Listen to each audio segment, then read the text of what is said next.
경기도 김포를 서울로 편입하는 문제를 놓고 대구에서도 지방시대에 역행하는 정책이라는 비판이 일고 있습니다. 서울이 초거대 도시가 되면 지방 소멸은 가속할 수밖에 없다는 겁니다. 최근 전국적으로 다중이용시설 등에서 빈대가 출몰하자 대구교통공사가 특별 방역을 실시했습니다. 공사는 도시철도 전체 전동차와 객실에 빈대를 잡을 수 있는 살충제를 뿌리는 방역을 실시했습니다.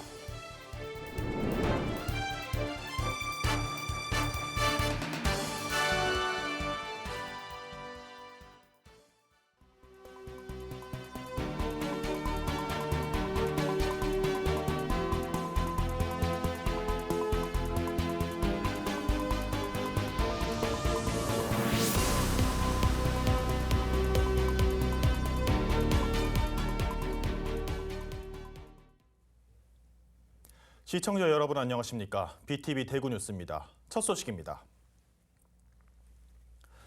경기도 김포시를 서울로 편입하는 문제를 놓고 대구에서도 지방시대에 역행하는 말도 안 되는 정책이라는 비판이 강하게 일고 있습니다.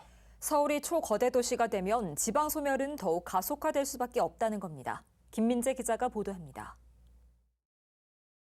지난해만 해도 대구 지역 청년 11,000여 명이 대구를 떠나 수도권으로 향했습니다. 이유를 물어봤더니 취업 때문이었습니다. 지방 소멸은 더욱 가속화되고 있고 소멸을 걱정하는 지자체만 대구 2곳을 포함해 전국에 122곳이나 됩니다. 이런 가운데 경기도 김포시를 서울로 편입하는 이른바 메가 서울 논의에 대해 대구에서도 반대의 목소리가 거세게 나오고 있습니다. 가뜩이나 소멸 위기에 처한 서울 이외의 지역은 존립 자체가 어려워질 것이 분명하다는 겁니다. 지역이 소멸되고 청년들이 유출되고 또 지역 대학이 위기 상황에 지금 내몰리고 있고 이런 문제를 풀 수 있는 방안으로서 분권 자치를 그동안 이야기해 왔는데 지금의 이제 서울을 초거대 도시로 만드는 이 구상은 이거를 일거에 무너뜨리는 그런 어떤 구상입니다. 서울의 몸집 키우기는 지방화 시대에 역행하는 급조된 정책이라는 비판도 나오고 있습니다.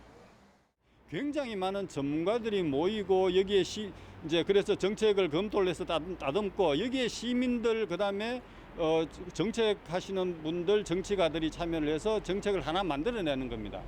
지금 이런 식으로 전혀 검토 없이 정책을 이렇게 서로 하나 이렇게 툭 선거철에 임박해서 툭 던지는 거는 우리나라를 망치는 이런 행위입니다. 대구 경실련 역시 수도권 집중을 더욱 가속화시킬 것이 뻔하다며 즉각 중단할 것을 요구하고 있습니다. 전국 어디서나 골고루 잘 사는 지방화 시대를 열겠다라고 이렇게 얘기해서 균형 발전이라든가 자치 분권을 좀 강조하고 있는 그런 상황인데 저기 김포시 서울의 영역을 확장한다는 얘기는 우리 사회 가장 심각한 문제인 수도권 집중을 더 심화시키겠다는. 홍준표 대구시장도 지난 7일 자신의 SNS를 통해 김포시의 서울 편입은 지방화 시대에 역행하는 반시대적 발상이며 반짝 특수나 놀이는 떴다방을 연상시킨다며 비판했습니다. 지방화 시대에 오히려 서울을 메가도시로 만들겠다는 구상에 수십 년간 이어온 균형 발전 논의가 헛구호에 그치지 않을까 우려의 목소리가 커지고 있습니다. BTV 뉴스 김민재입니다. 경북도 내 4개 시군이 올해 지방소멸 대응기금을 전혀 집행하지 못한 것으로 나타났습니다. 집행률을 높이기 위한 대책 마련이 필요하다는 목소리가 커지고 있는데요. LG 헬로비전 이하영 기자가 보도합니다. 올해 경상북도 지방소멸대응기금 집행률입니다. 기금을 받은 17개 시군 중 안동시와 고령군 등 8개 시군은 5%도 쓰지 못했고 경주시와 영양군 등 4개 시군은 아예 집행조차 못했습니다. 치열한 경쟁을 통해 지방소멸 대응기금을 확보했지만 제대로 사용하지 못하고 있다는 지적이 나오고 있습니다. 임기진 경북도의원은 도정 질문을 통해 집행률이 저조한 원인으로 기초자치단체의 준비 부족과 경상북도의 무관심 탓이라고 지적했습니다. 경상북도가 광역 단위의 지방소멸 대응 기금을 집행하는 것에만 신경 쓸 것이 아니라 기초자치단체가 사업을 추진할 수 있도록 다방면으로 지원했어야 합니다. 이에 대해 경상북도는 지방소멸 대응 기금이 지난해 9월 배분돼 해당 시군에서는 정리추경에 예산을 편성해 기금이 올해로 2월됐고 이에 따라 지난해에 예산을 집행할 수 없었다고 밝혔습니다. 그 80억은 그렇게 많은 돈은 아닌데 준비가 안 됐다는 말은 맞습니다. 왜? 21년도 주는데 9월 달에 돈 주는 게 돈을 어떻게 쓰나요? 이 중앙정부의 큰 오산입니다. 9월 달에 돈을 주고 쓰라 하는 게 다 2월씩 있습니다. 그 금년도는 그 2연치를 한꺼번에 써야 돼요. 2연치를. 그 2연치를 한꺼번에 쓰다 보니까 집행이 늦어졌는데 지방 소멸을 막기 위해 매년 1조 원씩 투입되는 지방 소멸 대응 기금. 89개의 인구 감소 지역과 18개의 관심 지역에 배분하고 있지만 전국 평균 집행률이 16.8%에 불과해 돈을 줘도 못 쓴다는 목소리가 커지고 있습니다. 헬로티비 뉴스 이하영입니다. 인구 유출과 낮은 출산율로 인해 지역의 학생 수는 급격하게 줄고 있습니다. 특히 농어촌과 산간벽지 학교는 입학생을 받지 못해서 이미 폐교했거나 폐교를 앞둔 곳이 많은데요. 폐교 이후의 활용도 숙제입니다. 활용 방안을 마련하지 못해 마을의 흉물이 되고 있는 폐교의 모습을 LG헬로비전 서희동 기자가 취재했습니다. 봉화군 명호면의 한 폐교. 초등학생들이 뛰어놀던 운동장에는 풀이 자라고 있고 건물 외벽도 곳곳이 파손됐습니다. 내부 상황은 더 심각합니다. 복도는 떨어진 천장재들로 엉망이고 깨진 유리창도 그대로 방치돼 있습니다. 지난 1999년 폐교된 이후 수련원과 래프팅 업체 사무실 등으로 이용됐지만 지금은 아무도 찾지 않은 채 방치되고 있습니다. 주민들은 자녀들이 뛰어놀던 학교가 사람 한 명 찾지 않는 폐허가 된 모습에 안타까움을 감추지 못합니다. 오는 사람 아무도 없고 동네 사람이 산 하나다가 빠져나가니까네 참 마음이 괴로워요. 학교가 물 다 새 지금 그래가지고 5년만 있으면 저거 무너져. 비어 있으니까 너무 안 좋아서 마음이 안 좋습니다. 또 다른 폐교. 지난 1997년 폐교된 이후 문화예술체험장 등으로 활용됐지만 방문객 감소로 문을 닫은 후 최근 5년간은 주인을 만나지 못했습니다. 주민들은 하루라도 빨리 폐교의 활용 방안이 마련되기를 바라고 있습니다. 보기도 싫고 교육청에서 학교를 쓰지 않으면 빨리 활용을 하든지 아니면 처분을 하든지 해서 농지를 만들든지 해줘야지 그냥 놔두니까 굉장히 흉물스럽게 보기도 싫고 좀 어떤 방향으로든 주민들이 활용할 수 있는 방향으로 좀 갔으면 좋겠습니다. 올해 9월 기준 경북도 내의 폐교는 총 227곳, 현재 활용하지 않고 있는 폐교는 47곳으로 이 중에서 앞으로의 활용 방향이 정해지지 않은 곳이 26곳입니다.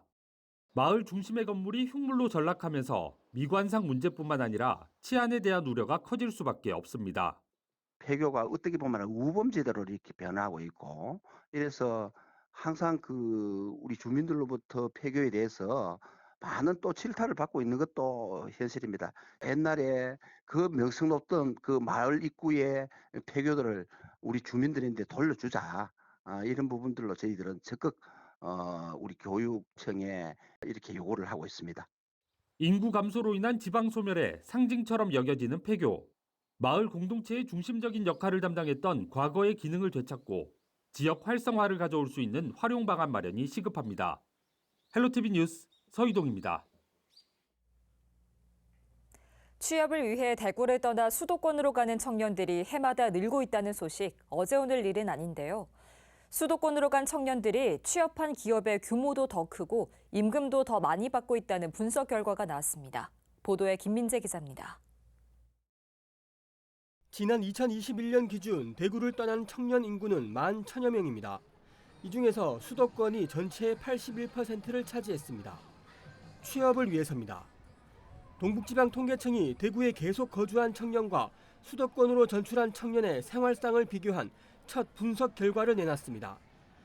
2016년 대구에 거주한 20대 청년 중에서 5년 후인 2021년 대구에 계속 거주한 청년과 수도권으로 전출한 청년을 비교한 결과입니다.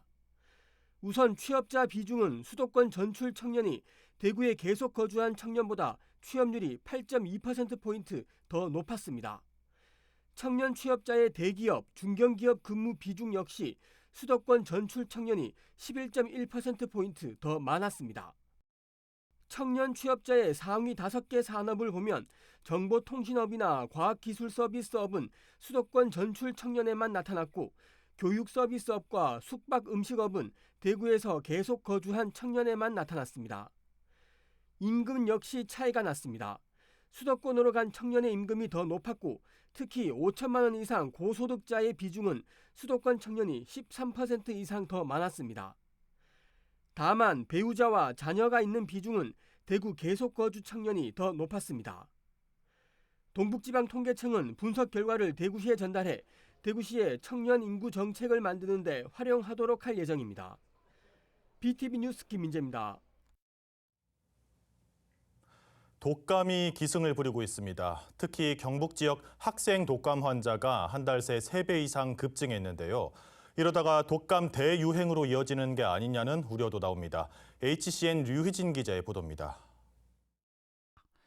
평일 오후임에도 불구하고 소아과가 환자들로 북적입니다. 기침과 콧물 등 호흡기 증상이 심해 진료를 보러 온 아이들입니다. 지난달 15일에서 21일 사이 전국 외래 환자 1000명당 독감 환자 수는 18.8명, 유행 기준인 6.5명을 크게 넘어섰습니다. 경북에서도 초등학교를 중심으로 빠른 확산세를 보이고 있습니다. 경북교육청에 따르면 도내 초중고 학생들의 인플루엔자 발생은 새학기가 시작한 9월을 기점으로 급격히 늘어나는 추세입니다.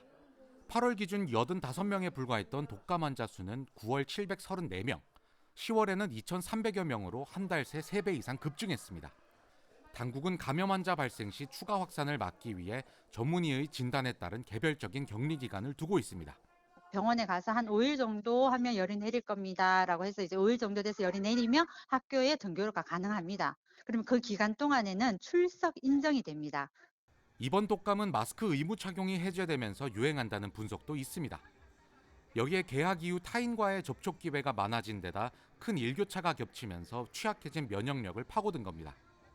올해 같으면 이제 코로나 방역이 좀 해제되면서 조금 사람들이 조금 느슨하게 생각되는 그런 분위기가 또 있으면서 조금 더 느는 건 아닌가 이런 느낌도 있습니다.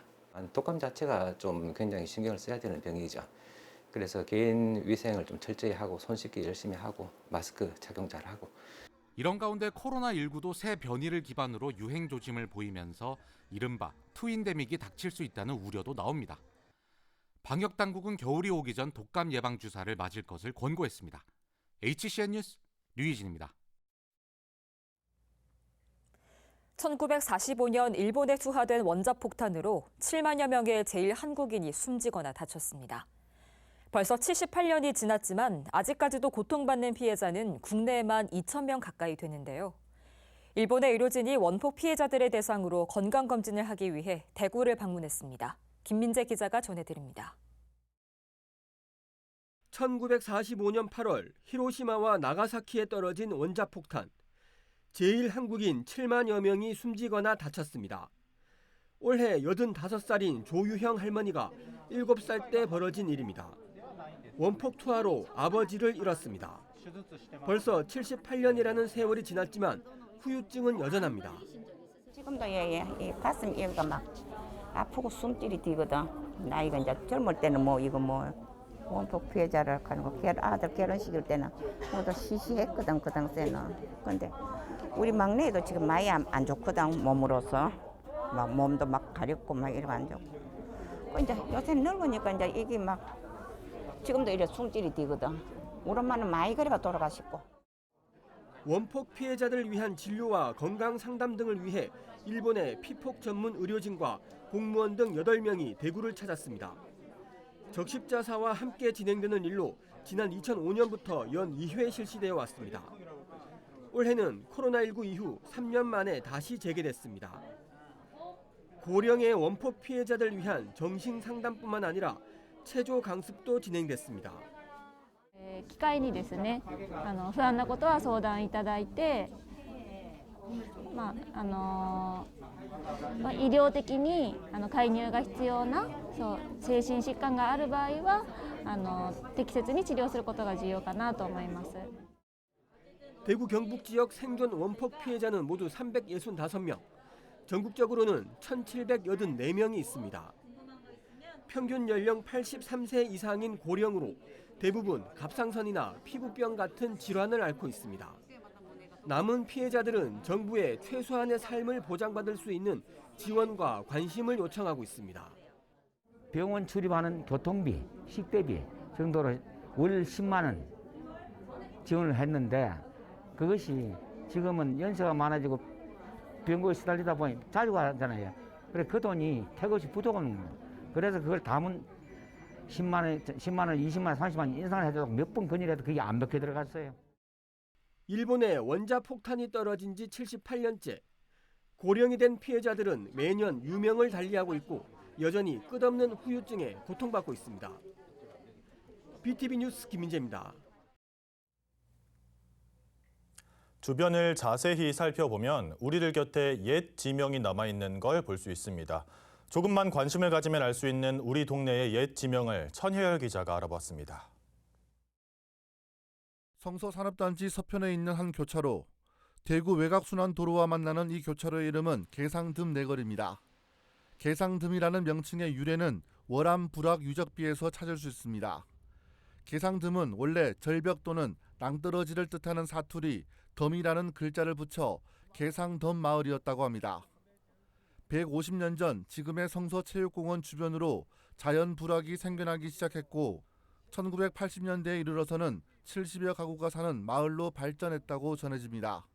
월암 불악 유적비는 계상덤 마을이 1994년 성서 2차 산업단지에 편입되면서 마을 주민들은 신당동 등 다른 곳으로 이주하게 됐다고 말해줍니다. 들에 나갈 때 있던 동네지 들 가운데 생겼는 덤 위에 섰는 덤이라는 건 구름 지대가 물에는 안 잠기고 조금 높은 곳이거든. 그런 곳에 계상덤이라는 들 마을이 있었다. 감천 내거리도 옛 지명을 간직하고 있습니다. 중부내륙 고속도로 지선 남대구 나들목을 앞두고 있는 이 교차로 주변은 1980년대까지만 해도 감천리라는 마을이었습니다. 달성군 월배읍에서 1982년 대구 직할시 남구 월배 1동이 됐고 1992년 월배 5동으로 분동한 이후 3년 만인 1995년 달서구 분구로 인해 지금의 월성 2동이 된 겁니다. 1991년에 개교한 인근 대구 감천초등학교는 당시 마을의 옛 이름을 가져다 쓴 것으로 보입니다. 40년 전 감천초등학교 주변은 묘지가 많고 큰 저수지가 있는 마을이었습니다. 지금의 월성 주공아파트 쪽은 언덕이었고 자연불악은 평지인 남대구 나들목 주변으로 형성돼 있었다고 합니다. 현재 고속도로 생긴 곳쪽에 불악이 한 3개 정도의 3개 정도의 불악이 있었습니다. 현 달서구청 자리 앞에 또 불악이 조금 좀 있었어요. 못 있는데 조금 있었습니다.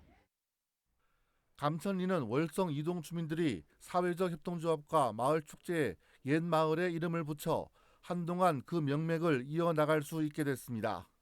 기억 속에서 점차 사라져가고 있는 옛 지명들. 잘 찾아보면 우리 주변에 그 흔적이 남아있다는 것을 알 수 있습니다. BTV 뉴스 천혜열입니다.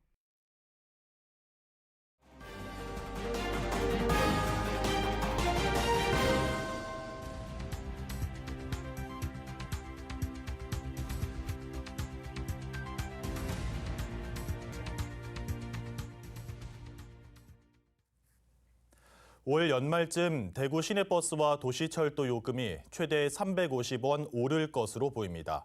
대구시는 현재 운송 원가보다 낮은 요금 정책을 시행하면서 시내버스는 지난해 2,500억 원, 도시철도는 2,800억 원의 재정지원금을 부담했다며 이제는 한계에 다다른 만큼 요금 인상이 불가피하다고 설명했습니다. 그러면서 용역을 통해 도출한 요금 인상안 3가지를 제시하면서 적게는 250원, 많게는 350원 더 올리는 방안을 놓고 검토하고 있다고 밝혔습니다. 대구시는 오는 16일 시민들을 대상으로 공청회를 열 예정이며 다음 달 말쯤 요금 인상을 시행할 방침입니다. 최근 전국적으로 다중이용시설 등에서 빈대가 출몰하자 대구교통공사가 특별 방역을 실시했습니다. 공사는 도시철도 전체 전동차와 객실에 빈대를 잡을 수 있는 살충제를 뿌리는 방역을 실시했다고 밝혔습니다. 공사는 빈대 살충제의 경우 약효가 4주간 지속되기 때문에 빈대로 인한 문제는 없을 거라고 덧붙였습니다. 대구 중구 남산동에 있는 전태일 열사의 옛집을 복원하고 기념관으로 만드는 사업이 재추진됩니다. 사단법인 전태일과 친구들은 지난 2020년 시민들의 성금 5억 원을 모아 매입했지만 기념관 건립과 원형 복원 사업은 지지부진해 사실상 방치되어 왔습니다. 전태일과 친구들은 내년 9월 완공을 목표로 건축비 3억 원을 확보하기 위한 2차 시민 모금을 진행하기로 했습니다. 전태일 열사의 옛 집은 1963년부터 가족들과 함께 살았던 것으로 인생에서 가장 행복했던 시절로 회고하고 있습니다.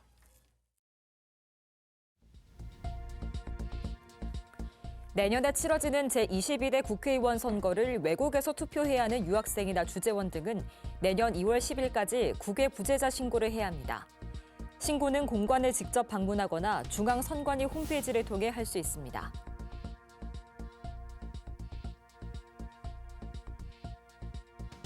책 읽는 대구를 만들기 위해 올해 추진된 책 읽는 대구 독서 마라톤 대회 48명이 완주에 성공했습니다. 총 43권의 책을 읽은 사람들로 완주자에게는 증서와 메달, 그리고 격려금이 제공됐습니다.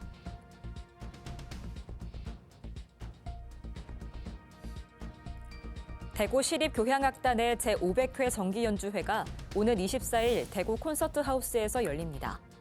고전에서 후기 낭만, 근대까지 폭넓은 레퍼토리가 준비돼 있으며 특히 피아니스트 백건우의 협주도 진행될 예정입니다.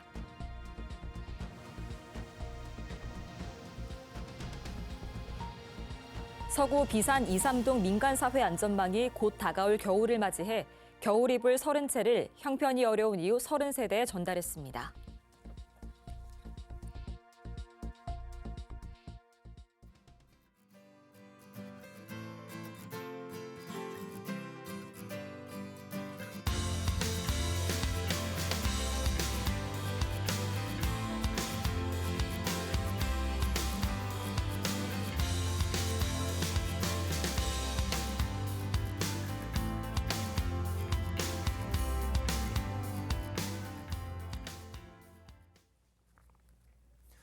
지방 중소도시를 넘어서 이제 광역시에까지 지역 소멸이 현실로 다가왔습니다.